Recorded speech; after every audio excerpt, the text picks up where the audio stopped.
a lot of what we've been discussing about focusing on small moments, focusing on rest, focusing on how people connect with each other, those are big parts of this subgenre. And they're not necessarily focused on giant space battles. Often they feel a little bit like a drawing room melodrama, although there are often huge battles that are happening like in the background, and we know about them and they're informing the events that are going on.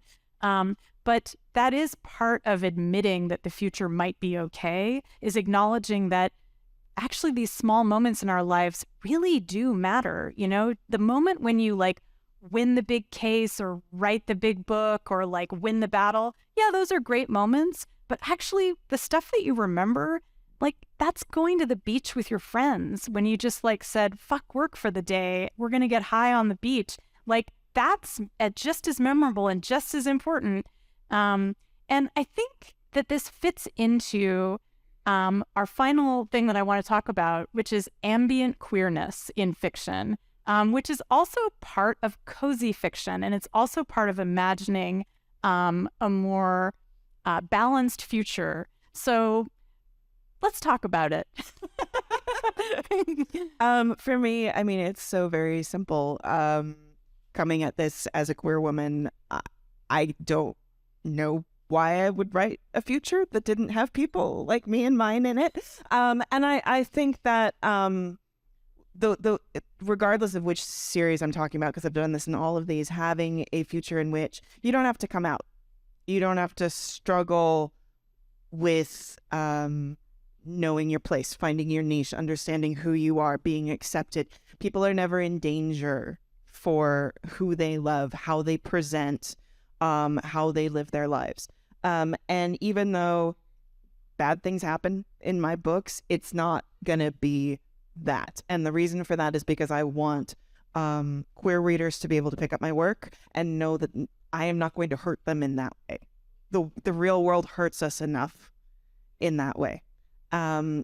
If we are actually going to believe that the future is good, that obstacle, as far as I'm concerned, needs to be removed from it. That doesn't mean we shouldn't tell stories about queer pain. That doesn't mean we shouldn't tell stories about queer tragedy.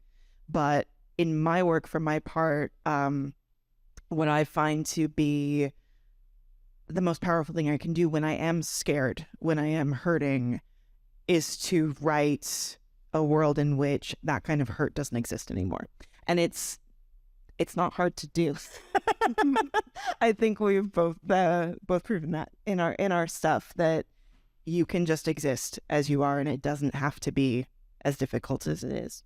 Yeah, I think the thing that I really like about what I'm calling ambient queerness, which can mean having characters, having situations, it's not just about having queer characters, like characters who are gay or lesbian or bisexual. It's also about imagining different ways that people might have relationships with each other. They might be polyamorous, they might be asexual, they might have like one gender today and like 6 genders tomorrow. They might not even think of gender as an important binary. Like if you have a character who's a train, like gender is not really a thing, right? Like the train is having a romance with a cat. So like, okay, there's your genders, cat and train.